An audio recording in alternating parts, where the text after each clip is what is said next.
Thank you very much. Let me make sure this is, there we go. Just want to make sure it's working. Mayor Carson, members of City Council, thank you very much for having me here tonight. Jeremy Holmes, I'm the Executive Director of the Roanoke Valley Allegheny Regional Commission. And I'm going to talk to you a little bit tonight about just a couple of the projects we worked on in the last year, which have engaged the City of Covington or otherwise been available for your support. And then a couple of things we've got coming up in the year to come, and just let you know a little bit of what we're working on and the resources that you can tap into through the Regional Commission.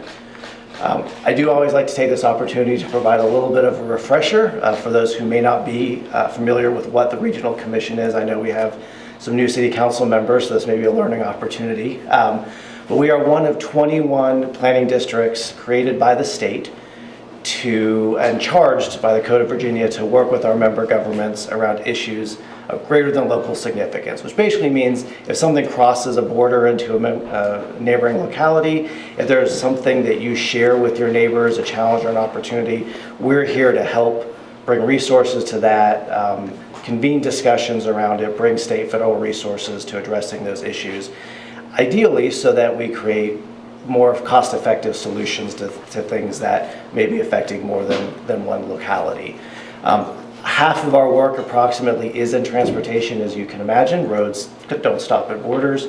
But the rest of our work falls into community development, economic development. You'll see tonight work that we're doing with the opioid crisis, grant writing assistance, and our legislative work that we've been doing specifically with Covington.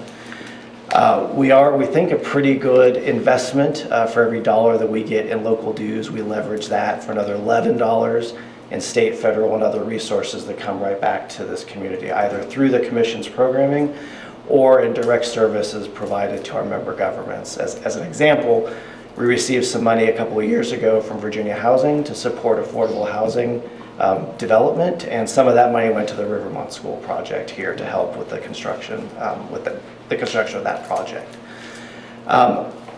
We don't do our work on our own, though. We do need you. We need our local governments to tell us what you need, to ask for assistance, to participate in our process and our meetings. So we really appreciate your participation. Mr. Dressler is very engaged with us and does not hesitate to ask for help. We really appreciate his participation and look forward to continuing to work with council on issues in the future. So a couple of areas that we're doing. This is not meant to be comprehensive. This is just showing sort of the breadth of the activities that happen at the Regional Commission. We do house a program called the Collective Response that's a regional response to the opioid crisis. And one of the big things that we do in that program is engaged with the Virginia Opioid Abatement Authority on accessing those funds through the grant programs that they offer. There's local and cooperative grants. What we're really interested in is working with our localities on accessing the cooperative grant pot. So that's when more than one locality works together on trying to build a program or access resources.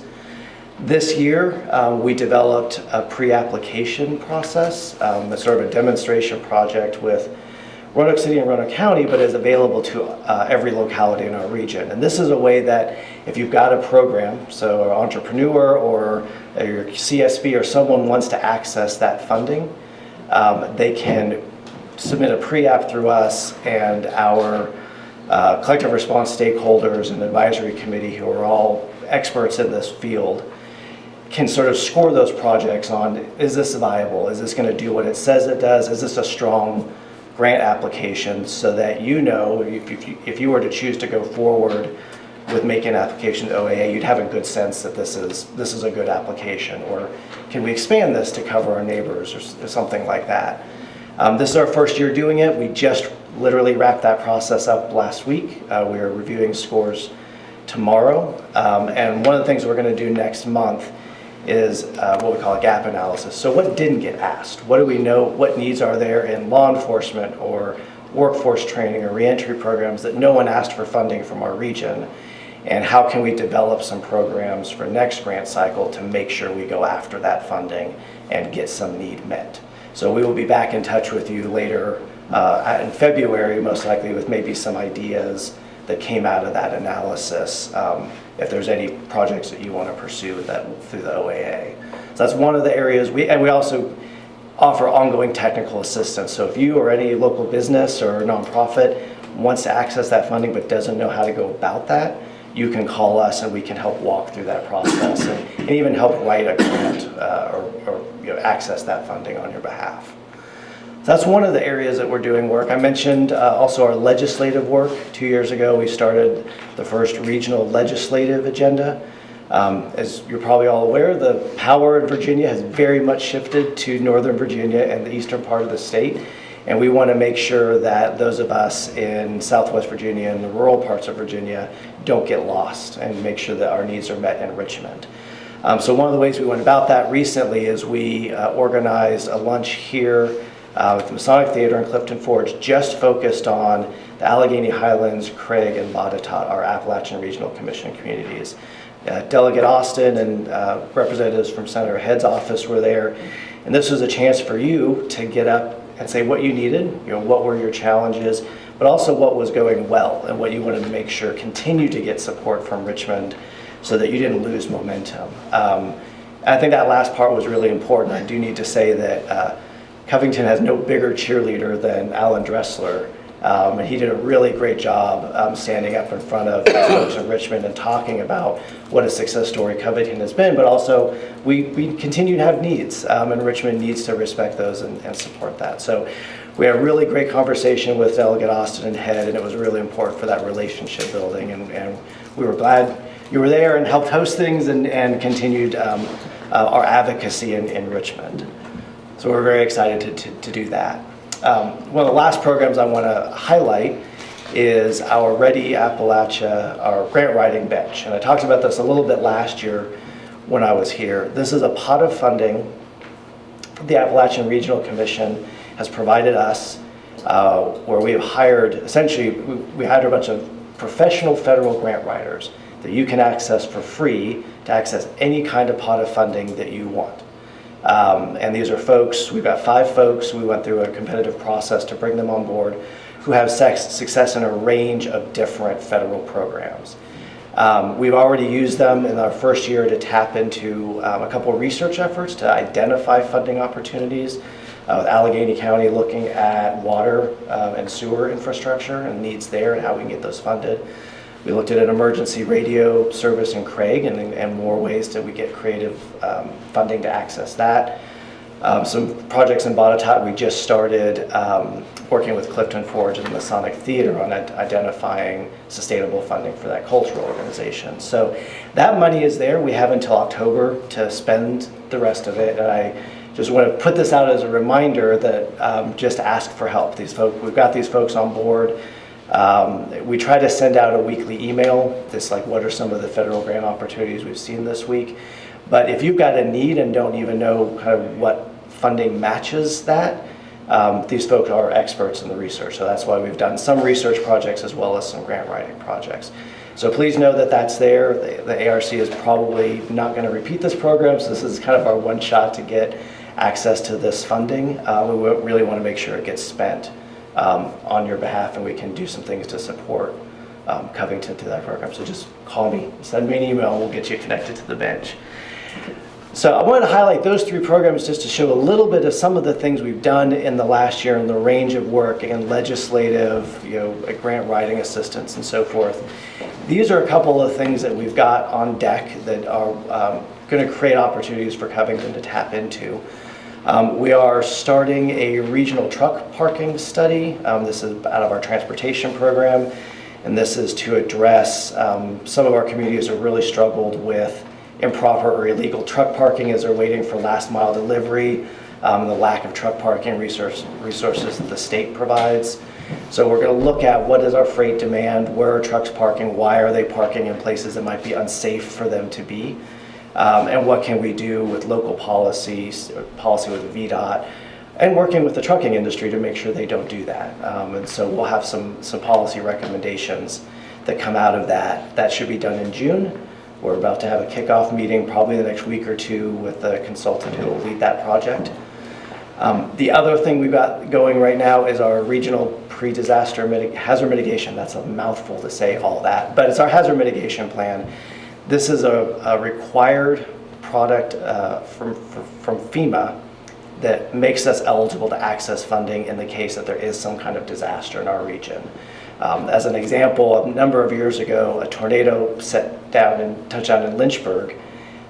They did not have this plan in place, and so they could not access some of the funding to deal with the results of that disaster from FEMA.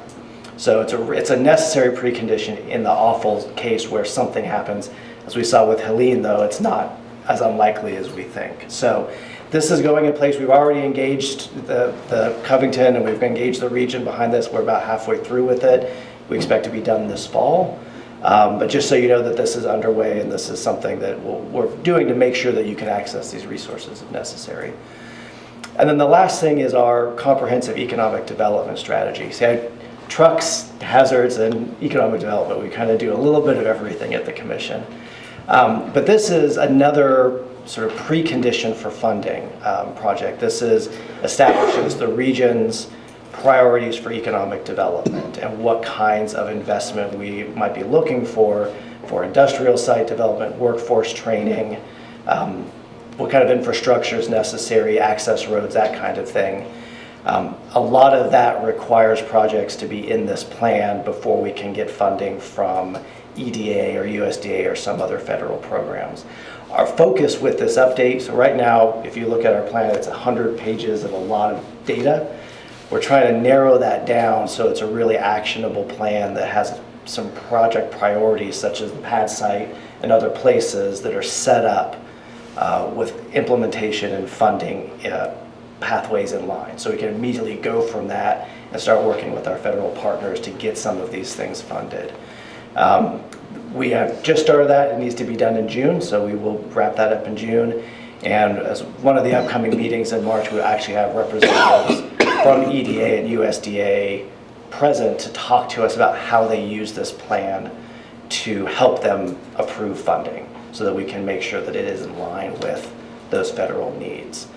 So these are some things that are ongoing, but that we'll be able to support your projects in the future, and we appreciate your engagement as we kind of go through these planning processes. It's kind of all I wanted to talk about. We could be here all night if we want to talk about the full commission work program. I will leave you with that last note that we are starting our work program process for next year. So we'll start that formally in a couple of weeks after the January commission meeting, and we will send some information to Mr. Dressler and to all our commission members. This is how we get project ideas from you for next year. What do you need? What plans do you need? What are you looking for? What funding needs do you have? We work with all of our member localities, collect all that, and we kind of formalize that to say, here are the things we're going to commit to doing July through June fiscal year 26, and what resources are we going to need to do that. So we always leave room to tackle things throughout the year, but this is a really important step for us understanding if Covington has some big needs, let's know them now so we can make sure we get that in the work program and carve out the time to provide the assistance that's needed. So look for that coming up in the next couple of weeks. Again, I appreciate your time tonight and willingness to listen to me talk. I'm happy to answer any questions that you have, and as always, please reach out for support if there's anything that we can do to be of assistance.